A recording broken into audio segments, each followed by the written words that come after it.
Assalamualaikum dan salam sejahtera. Bersama saya Yusri Mizi dalam Buletin Pertiwi 1 Tengah Hari.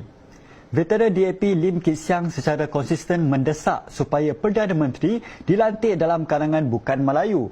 Malah naratif itu diletakkan sebagai impian dengan menggariskan seolah-olah Malaysia akan maju apabila Perdana Menteri adalah dari kalangan bukan Melayu.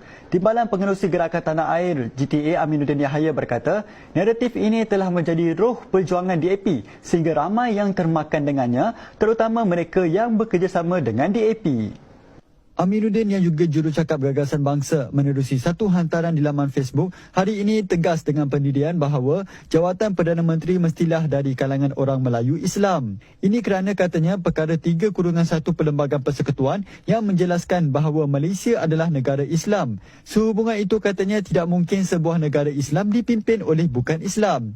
Menurut Aminuddin, sumpah yang di-Pertuan Agong YDPA adalah untuk menjaga Islam. Justeru ketua eksekutifnya mestilah dari kalangan orang Islam. Selain itu, katanya majoriti penduduk negara ini adalah orang Melayu Islam dan mana mungkin majoriti orang Melayu boleh redha jika mereka diketuai oleh bukan Islam sebagai Perdana Menteri. Tambahnya lagi, kedudukan Malaysia dalam Pertubuhan Kerjasama Islam OIC akan pincang jika Perdana Menteri adalah bukan beragama Islam. Jelasnya, gagasan Malaysia yang dibawa oleh DAP adalah bertentangan dengan perkara 152 dan 153 Perlembagaan Persekutuan.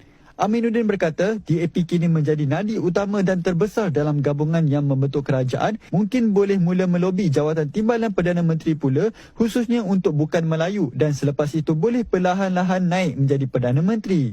Beliau berkata demikian mengulas kenyataan Kit Siang semalam yang seolah-olah mendesak supaya Perdana Menteri dilantik dalam kalangan bukan Melayu dan diyakini kononnya boleh maju satu hari nanti. Sehubungan itu, Aminuddin mempersoalkan apakah masih ada yang tidak nampak bagaimana ianya sebuah rasisme terutamanya terhadap Melayu.